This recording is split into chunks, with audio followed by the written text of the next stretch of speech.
Hey guys, welcome to yet another episode on Auto Connect, where we give you factual, insightful information in a very palatable way. And do not forget that Auto Connect is the channel that guarantees you an alluring motor vehicle experience. I'll be your host, Eric Wakabi, Eric with a CK, and you can follow me at a personal level on Facebook, X, Instagram, and Twitter. My handle is Eric Wakabi, Eric with a CK. And on today's episode, we are discussing about something that has been a topic in the Kenyan car world for a while, and that is Volkswagen. Volkswagen Audi has been able to blend an impeccable cocktail of fuel economy, driving experience, and also performance. And this is not only because of their engines, but also their transmission. However, in the Kenyan car market, most first-time car owners shy away from VWs and Audis because of one thing: they are perceived to be expensive to maintain, and the other thing is the gearbox that is termed to be problematic. In fact, when you mention the Mechatronic unit, that sends down chills down the spine of many first-time car owners. Before we talk about the Mechatronic unit and demystify the myth that it is unreliable and problematic, we must first of all understand the gearbox, the DSG gearbox. Well, in full, DSG stands for direct shift gearbox, and it's basically an electronically controlled dual clutch multi-shaft transmission. It is an automatic transmission that will give you the best of two worlds. Number one, it will give you the precision of a manual transmission and the convenience of an automatic transmission. And VW created the DSG gearboxes in for two major applications: the transverse applications or front-wheel drive applications, and the longitudinal applications, mostly for rear-wheel drive and all-wheel drive as well. The transverse ones, or the ones that are biased towards front-wheel, are denoted by the code DQ, and the rear-wheel by the code DL. And most DSGs are either 6-speed or 7-speed, but there is a striking resemblance or a striking allusion between VW and the 10 Commandments. Well, VW tried to invent a 10-speed DSG gearbox. Just like Moses and the 10 Commandments, there were 10 gears in this particular gearbox, but just like Moses, again with the 10 Commandments, he never saw Canaan. So VW with their 10-speed DSG gearboxes also did not see the light of day. In fact, VW cited complications and costs, and that's why they scrapped off the 10-speed DSG before it got into the market. So just like Moses did not see Canaan, the VW 10-speed DSG never saw the light of the road. And now today we have visited Proxy Auto, whereby Proxy are renowned for VW and Audi repairs and maintenance, and we are joined by one of their top technicians, who is Ras, and he's very conversant with DSG gearboxes. And today we are going to demystify the myth whether these VW DSG gearboxes are unreliable, whether they are repairable, and how to live with them. This is Auto Connect, and we are going to guarantee you an alluring motor vehicle experience and give you factual, insightful information in a palatable way.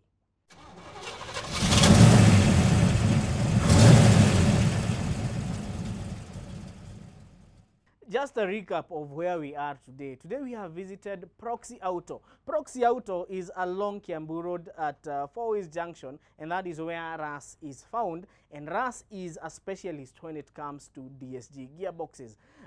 However, before we start the show and before we give you this insightful information, we are going to stick to English because our larger East African viewers have been complaining about Kiswahili. So we are going to keep it English for the better part of this video. And the other thing, if you want to contribute towards production of this awesome content, there is a link down there, a Tiny Pesa link, www.tinypesa.com/Wakabi. Just click on that link and it will give you an STK push, and you can just put in the amount of money you would like to contribute towards production of this content, and then your PIN, and then boom, you will have contributed towards production of this amazing content. Now, let's get to the DSG gearboxes. The DSG gearboxes are mostly made up of three major components: the mechanical components, the hydraulic components, and the electronic components. And we are going, first of all, before we talk about the problems associated with these gearboxes, we must first of all understand how they work. What is the process? How do we get power to the wheels through a DSG gearboxes? And I think Ras is the best person to explain that to us. So Ras, starting from when you engage D or reverse, what is the flow of power to the wheels via the DSG gearbox? Hello, this is Ras once again. Okay, today as we are talking about the DSG gearboxes, as you can see, we have two gearboxes. We have the front wheel drive gearbox, the DQ200, if we go with the name of the TCM that is installed on that gearbox. We also have the DL501. This one can be found mostly on the Audi A5, Audi Q5, and also Audi A4s. You'll also realize that this one is an all-wheel drive. That's why it has this shaft, so that it can connect to the propeller that drives the diff at the rear part of the vehicle. There is also one without the shaft for the Audi A4, the two-wheel drive, which drives definitely with the front-wheel drive.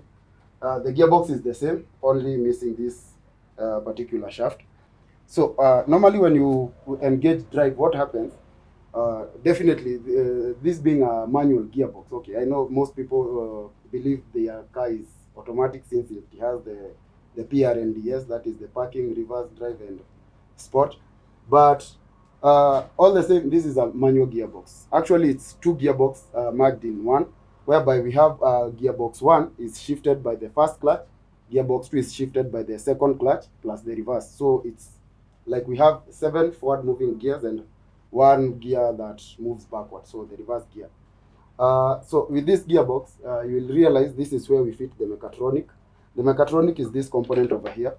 It has the three parts. We have the TCM. This is the computer. This is the brain of the gearbox. Yes. This is the computer that shifts gears on your behalf actually, but it doesn't do it, of course, on its own. So it has to communicate with the hydraulic part. So at on the hydraulic part, we have the solenoids. These solenoids move oil in a particular way, whereby under here we have like a valve body, where there is channels that are channeled to these forks. These forks are the ones that shift gears on your behalf. But what really happens, sorry about that, there is these forks. You see those ones? These forks. This is the number 1 fork. Then there is neutral and number 3. So these forks are the ones that shift gears on your behalf. Instead of you having the stick shifts whereby you have to like engage 1, 2, this one does it on your behalf, and it does it actually faster than a human can, because with this gearbox, you engage 2 gears at a go. When you engage gear number 1, number 2 is also engaged, so that there will be like seamless shifting of gears. While you are driving this vehicle, you'll realize most cars, let me not mention the brands, but you'll realize when the vehicle shifts, you can like feel the shift.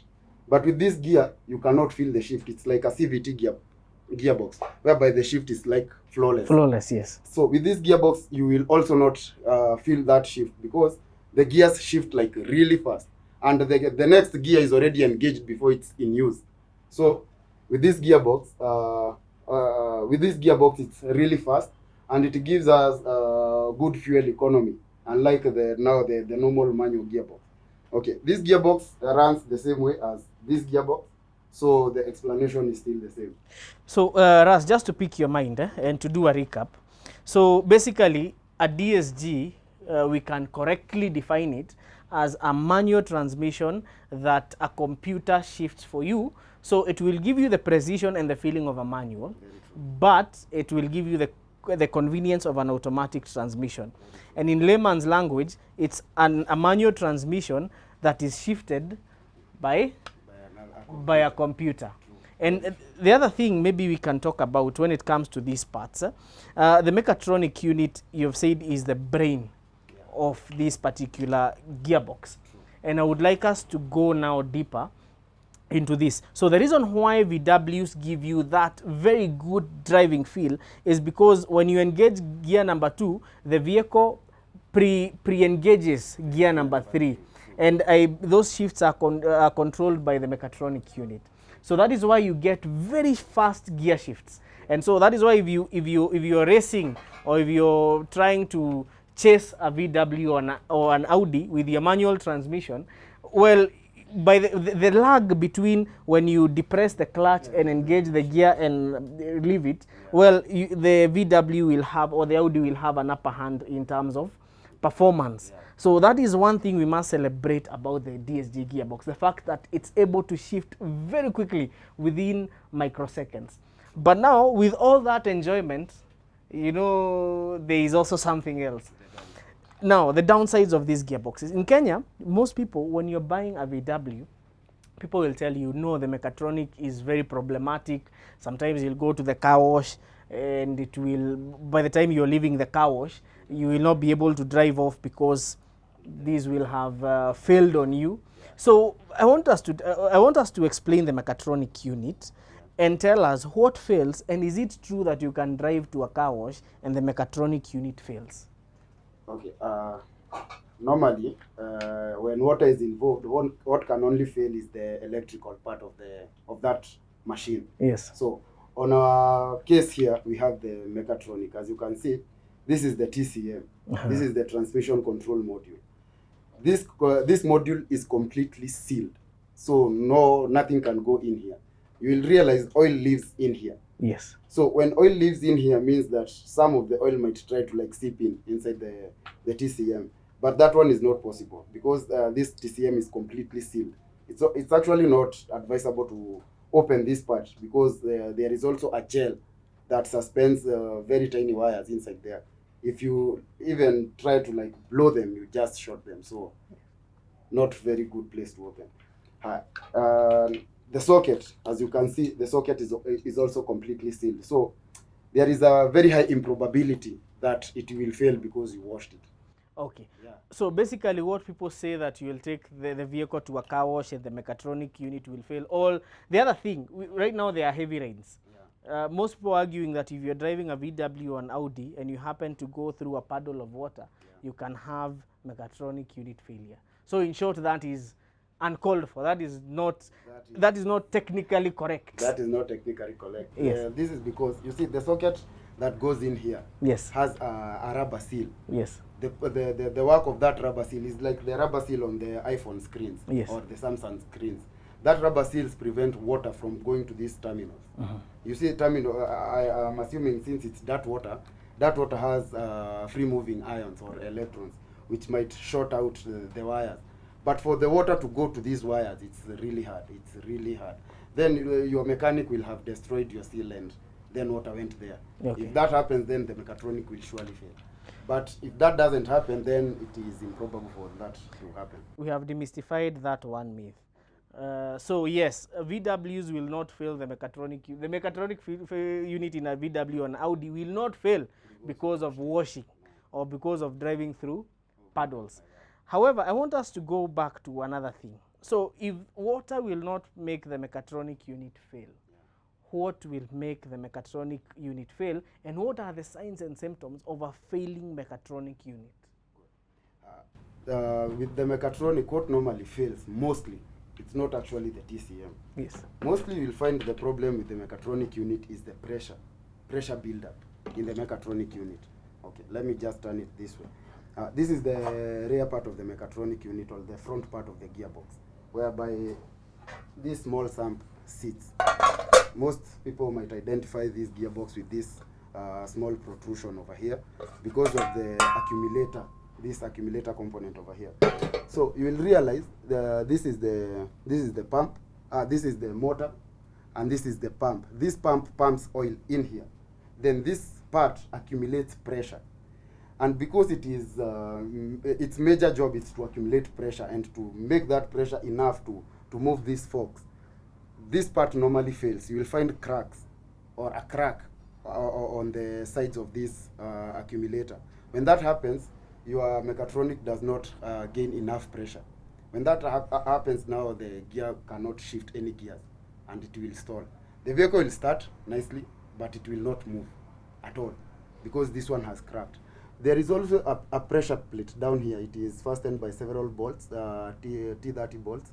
The one that is housing the motor and the pump. Sometimes heat damages the. You see, like the way a head of an engine bends due to overheating. This one, this happens here too. This one can also bend and create like gaps or air spaces whereby oil can move to other channels that we are not intended to go. When that happens, the gears can also not shift. So you'll need to like replace the pressure plate. It's called the pressure plate, or replace the accumulator for the gearbox to go back the way it was supposed to be working. The other thing that fails is the TCM. Sometimes this fails. This is a speed sensor. It fails. When this fails, you will realize when your vehicle is hot, it cannot start. It will come on, but it cannot crank. And why that happens is because there is very tiny wires that connect to the TCM in here. When they break, you will find that when they break, there is a lot of heat, they expand and they come apart. When they cool, they touch. So when you go back to the vehicle after some time, it cranks really well. No fault codes, no error lights, no nothing. The vehicle just moves properly and nicely. But when it hits, the vehicle just fails and stalls in the road. Okay. Now that's a very good explanation from Ras, and I would like to take him back to this part. Remember when we did the CVT episode, we talked a lot about most CVTs failing because of a lot of pressure build-up, and also another thing you've mentioned, overheating. Yeah. So what would cause a DSG gearbox to overheat? Is it the fluid? Is it and then we go to another point. Now with the DSG gearbox, you have two gearboxes in one. Yeah. So question number 2 on it will be, number 1 is why would the gearbox overheat? And number 2, we know that a lot of cooling is done by the fluid that is there. Yeah. Apart from pressure build-up, it also plays a role in cooling. Yeah. So what else? What would make the mechatronic unit or the gearbox overheat? And what fluid is ideal for DSG gearboxes for VW and Audi? Some people argue that you put CC in the manual bit and another fluid for the mechatronic. So kindly explain. In the mechatronic, we have a special fluid. It's green in color. Yes. This oil that we put in the mechatronic is really light. If you compare it with the DSG fluid that we put in the gearbox, yes, the fluid that we put in here is really light, and it is specially designed for this particular component. Now you will realize some people put the oil, then maybe they are trying to like basic set the gearbox and it doesn't work. So they remove the component, they try and locate the problem, they fix the problem, then they put the gearbox back. But we realize when they drain the oil is not now exactly 1 liter. Some of it has peeled and that kind of stuff. So they put oil, then sometimes they add oil from the gearbox and they just fill it so that it can accumulate enough pressure. You see, with the assumption that the oil will dilute and still work, sometimes it does work. When we started this job, that is what used to happen. And later we came to realize that we are actually the one ruining these gearboxes. So we stopped, and we prefer that a client, when there is a lot of problems with the mechatronic, to purchase like 2 liters of this oil, so that whenever I fall short of that oil, I have somewhere where I can add the same exact oil. Yes. So when we have insufficient oil here inside, the pressure will be low, so the mechatronic will fail. Nice. That's a good explanation on the causes of overheating. Yeah. So tell us something. For the mechatronic unit, you use DSG fluid. No, for the mechatronic unit, you use the mechatronic oil. Mechatronic oil. It's green in color. Okay. For the gearbox, you use the DSG fluid. So not CC. It's basically like CC, but it's specially designed for that gearbox. If you put CC, okay, the gearbox will work at least for a while, yes, until it fails. You see, CC is very thick. Yes. You don't want very thick oil in here. Yeah, that very thick oil will make this gearbox to overheat. It can fail the mechatronic part mostly, or the clutch, but not the gearbox. But if you start now using CC, now you kill the gearbox. Russ, let's get to a very important aspect of these gearboxes. Now, with every gearbox, you need to use fluids, both for cooling and also for pressure buildup. Now, there are guys out here who are using CC for the gearbox, since there is this notion that this is a manual gearbox and now there is the mechatronic unit. So let's try to demystify this. What fluids do you use for the mechatronic unit and for the actual gearbox? For the mechatronic unit, we use the mechatronic oil. It's green in color and it's light. Its viscosity, it's really light. It's like water. When you use the DSG gearbox, the DSG oil on this gearbox is calibrated. The gearbox is calibrated to only use that oil. If you use any other oil, then problems start appearing. This gearbox does not like really fail. It's really hard for you to fix this gearbox inside. Rare cases that you will find that it has a failed part inside. Normally what fails is the mechatronic unit, and it's on the pressure side or maybe the TCM side or the clutch. But the clutch, you see, the clutch is made of asbestos, like brake pads. So it's normal wear and tear. It's normal wear and tear. So at some point it will have to be changed. Yes. So that one is not avoidable. That one, even a manual gearbox, you will also change a clutch. Yes. In some point in your life, you'll have to change the clutch. So not very different on the DSG gearbox. But you see, the DSG gearbox has two clutches. Why? Because it has two gearboxes merged into one. So when one clutch fails, you will realize some gears are not shifting the way they are supposed to be shifting. So that clutch will have to be replaced, the whole of it, because the DSG clutch is one unit. Yes. Two clutches inside one unit. So you cannot like say you will dismantle, then you replace only the one clutch that has failed. So this gearbox has a dry clutch, so it's not inside the oil. So replacing the clutch is an easy job. You just remove the gearbox and replace the whole clutch. The mechatronic is also fastened on the front part of the gearbox, so it's really easy to replace or change or repair whenever the need arises. So maybe Russ, while we are here with the fluids, so after how long, because the maintenance question is very important, after how long do you need to change the mechatronic fluid and the DSG fluid? Mostly it's recommended after every 100,000 kilometers. Yes. It's recommended that you change the oils. You change the DSG oil inside the gearbox, and you change the mechatronic oil inside the mechatronic. Okay. At least every 100,000 kilometers, you need to do a, we call it a gearbox service. 100,000 kilometers is quite some time, Yeah. especially for the people who use VWs for daily running. Yeah. And now we get to the other question. Yeah. If these, by the way, most people think the DSG gearbox is actually very complicated, but it turns out it's very easy. It's very easy because it's a manual gearbox. It doesn't have a lot of components. You cannot compare it with an automatic gearbox. So it's actually easier to maintain compared to a conventional torque converter automatic transmission. Very easy to maintain. And there is something people call programming when it comes to DSG gearboxes. Yeah. What is programmed? You see, this is a DQ200 Yes. TCM. This is this TCM carries the program that operates this gearbox. Yes. You see, the Volkswagen have this security thing, security feature inside the VAG group cars. Yes. All vehicles of VAG group have something that we call component security. You see, this gearbox, this mechatronic can have the same exact coding with another vehicle, but you cannot take this TCM and fit it there. It will not work. It will never work. You will have to like reprogram that TCM to suit that vehicle. Why? Because of component security. Component security is like the immobilizer inside the ECU. Yes. It will stop you so that I cannot steal it from you. I'll have to like spend a lot of money to program this gearbox.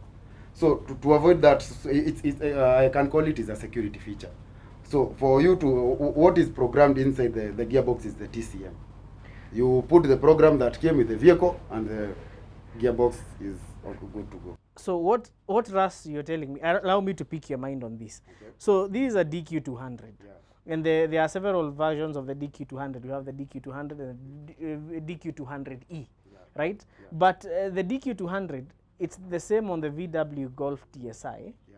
and the same one on the Audi A3. Yeah. So it means the one, because most people say this is the same gearbox, we can interchange parts. So it means you cannot interchange the TCM, regardless of the fact that it's the same. Yeah. You cannot put this in an Audi A3. It will not work. It will not work No. because of component security. Component security and the program running inside, it will not work. But the performance, everything is The almost the same. performance will be the same. The performance will be the same. What you can actually swap is this one. Yes. This is a mechanical part. There is no software here. Yes. It's just mechanics. It's hydraulics. This one can be swapped, but this one you cannot. This one needs programming. You need to reprogram it so that it can. You see, in this Volkswagen group gearboxes, you realize there is two kinds of programming. There is CAN, then there is the UDS. When you have like CAN protocol in your vehicle, then you purchase a UDS Mechatronic. Even if you try to program it, no matter how good you are, it will not work. Okay. It will never work. You'll have to like get that same exact Mechatronic. You'll have to get the part number, will have to be the same. And the software part number will also have to be the same or in the same family of Okay. either CAN or the UDS. Okay, now that Ras, we have talked about now even the maintenance, that you have to change the fluids every 100,000 kilometers, the programming and the component security part of it. Yeah. Now there is also the other part I want us to talk about, and I think I'm having the answers as we continue. So meaning this gearbox is not as bad as people perceive it to be. The gearbox is actually not bad. I actually prefer this gearbox over very many gearboxes. Why? You see, you'll realize these cars have very small engines. Yes. Other cars, like for a Mercedes to perform really well, you'll need to install a very big engine. So the bigger the engine, the better the performance. It's the American technology. But with the German technology, for especially with the VAG vehicles, they just produce small engines. Very small engines, 1.2 liter engines, 1.4 liter engines. They are actually the most popular engines that we have around. But you see now, this engine with the small torque that they have, it's maximized in the gearbox. Yes. When you maximize that torque in the gearbox, you have good performance, you have good fuel economy, and you have good driving adrenaline, experience. Yes, and good driving experience. The vehicle becomes really good. So this gearbox, I will prefer it over very many gearboxes because it gives you all the three things without you spending a lot. Yeah, because generally in any other vehicle, for you to get good fuel economy, you will have to drive a very boring car. Yeah, with a very small engine, the transmission is so not A so CVT. good. Overtaking other vehicles becomes a problem, but not with a VW. And when you get performance, you will have to dent your pocket because of fuel. Yeah. But with VW TSI, Yeah, you small it's engine, small balanced, fuel. and you get to enjoy to drive the car. So Ras, Yeah, you have praised this gearbox largely, yeah. but with anything that has strong points, it also has weaknesses. True. So what are the weaknesses that come with the VW Audi DSG gearbox? Okay, we have two, especially in the mechatronic part. We have the pressure and the electronics. Yes. So I'll start with the pressure. You see, this part was made like flawed. It has a very weak skin, whereby with time, as pressure continue building inside the gearbox, it develops cracks. These cracks seep out oil, and you lose pressure inside the gearbox. So the solenoids can no longer receive the pressure that they are expecting, and so they cannot shift the forks. Okay, you can also have experience problems with the solenoids themselves. They are electric components, and sometimes they just fail. When that happens, or they short out, and that happens, you'll also realize some of these gears are not shifting the way they should. You can also have problem with the TCM, and with the TCM, it can be caused by overheating. Sometimes when the mechatronic or the gearbox is hot, everything just goes dark. The vehicle stalls and it cannot run until the vehicle is like completely cold. So you'll have to either carry the vehicle to a workshop or to your place. When it's cold, there is no problem on the vehicle and it just starts right away. You can also have a shorted out TCM or just a TCM with some electrical problems inside. When that happens, then the gearbox it just stalls. It can no longer work. You can also have problems with the clutch. when it wears out, as we described earlier, a clutch is just like a brake pad. It is based on asbestos and steel plate.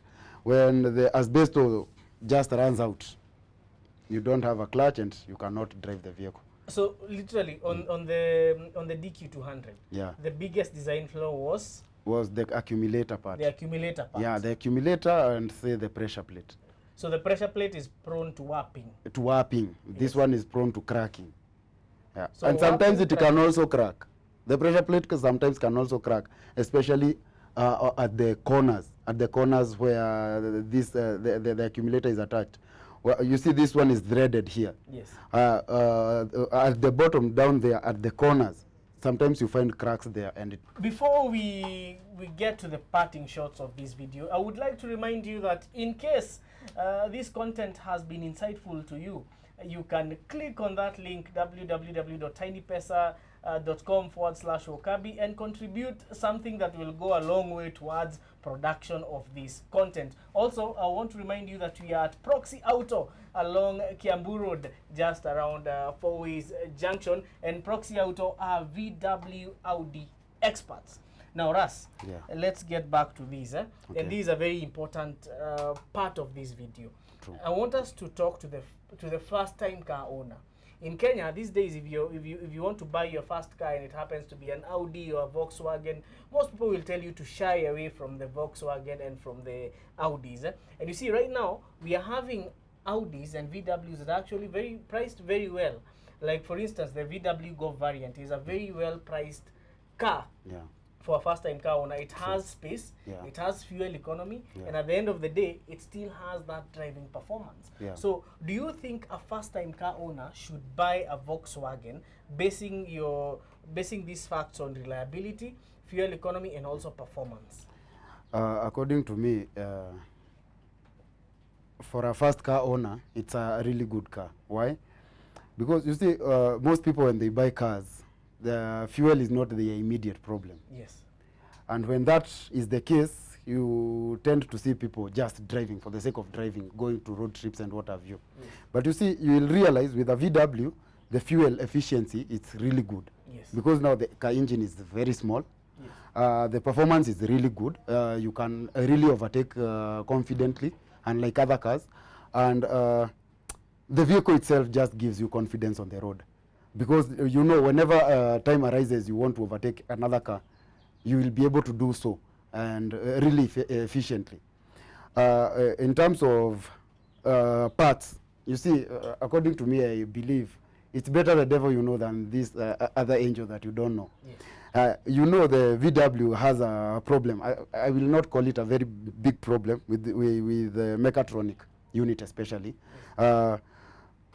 It's a problem that can be fixed, but not to many people, according to the experience on the garages, what they have found down there. You see, with the gearbox, it's a problem that we know at some point in your life with that vehicle, you will have to replace a part in the Mechatronic unit or the clutch, yes, which mostly is wear and tear and the faulty accumulator. Yes. Bearing that in mind, that can give you confidence, because you know at some point in life I will have to replace that part. Okay. But other than that, the vehicle is good.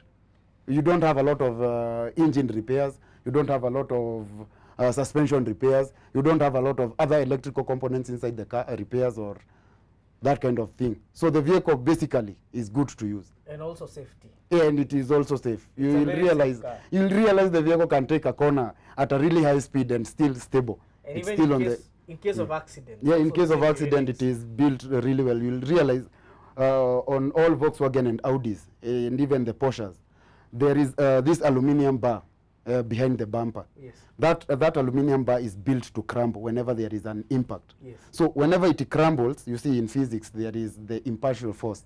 Absorption, you see, so the impartial force, it will just absorb the force. Yes. When before it even reaches the engine, the vehicle has already stopped. So there is a very high probability that you might not even be hurt.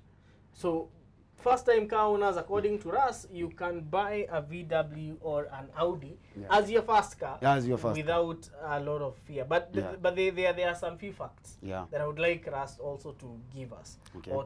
So Ras has said when you're buying a car, fuel is not your immediate The problem. Yeah. But let's talk about maintenance. Is it true that maintaining a VW or an Audi or any car in the VW Audi group is slightly more expensive than Japanese counterparts? If you look at it in the point of you are replacing that part right now, Yes. the part will be, of course, more expensive than a Japanese car. Yes. But you see now, when you replace that part, it goes like for a long time before you need that part in any other time, Yes. as compared to the Japanese cars. So when I compare the cost and the frequency of replacing this part, I prefer the German. The German at least gives you good mileage before you replace that part. With the Japanese, you might be replacing that part every month. Okay. Every month, if you put that cost together in a whole year, you have replaced it like 12 times.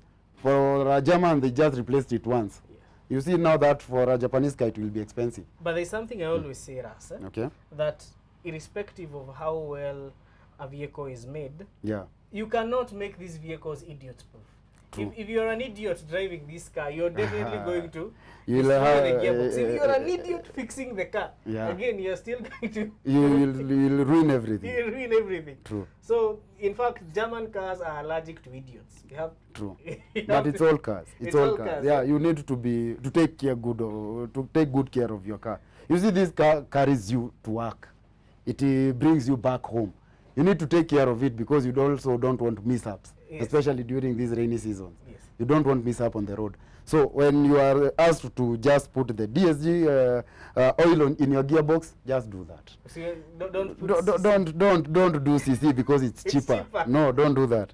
If you are asked to put here the Mechatronic, the green oil, just put the green oil. It's not very expensive. It's even barely 3,000 shillings for the 1 liter bottle. Just use that and your gearbox will be fine. Nice. Yeah. Now I know there are guys who are watching this and they are saying, oh, my high performance VW or Audi or my high performance GTI or R, does it run on the same gearbox? I understand that with R and the GTI, they are the high performance versions of the major difference between the R and the GTI is of course performance, and the R has all-wheel drive. Yeah, the R is an all-wheel drive vehicle. So since they are high performance vehicles, how are their gearboxes cooled?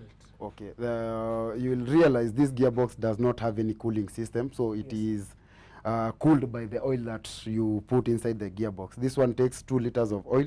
This one takes 1 liter of oil, the green oil. Always remember it's the green oil for the Mechatronic.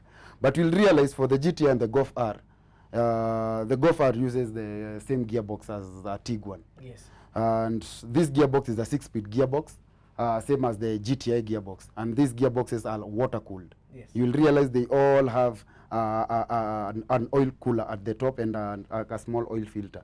So they are water cooled as compared to this one. Those ones are high performance gearboxes, so they are mostly preferred on those cars. Okay. And unlike now, the 1.4 and the 1.2 engines.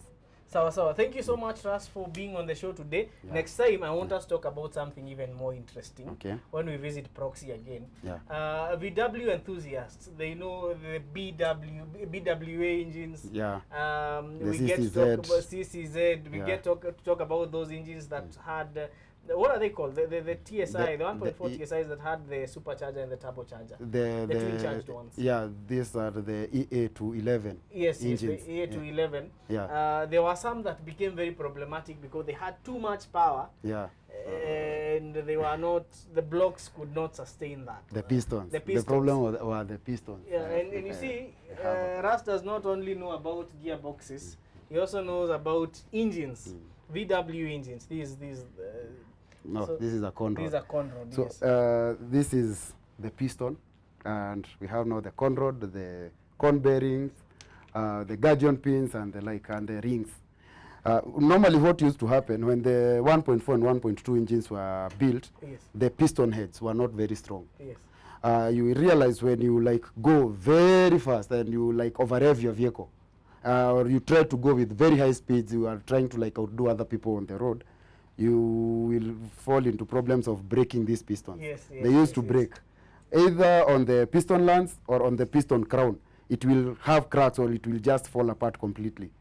But that one was fixed on the later models of the of the E8 to 11, like for the Mark 7s.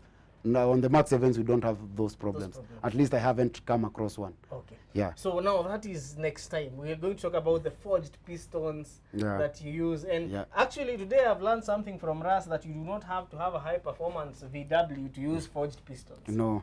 Or a high performance Audi to use forged pistons. No. In fact, he has told me that forged pistons go a very long way in extending your engine's life. Yeah. So I hope this has been an insightful episode, and if we value your feedback, tell us what you think on the comment section below, and also on my social media handles, that is Eric Okabi on Facebook, X, Instagram, and also TikTok. And I hope this episode, again, you have learned a thing or two, and if you have and you feel generous enough, kindly feel free to donate something towards production of this content. The Tiny Pesa link is in the description. Also, if you want to speak to us about VW problems, we are going to put his number. Actually, his number is on the description below as well. So till next time, keep it Auto Connect, where we give you an alluring motor vehicle experience in a factual, insightful, and palatable way.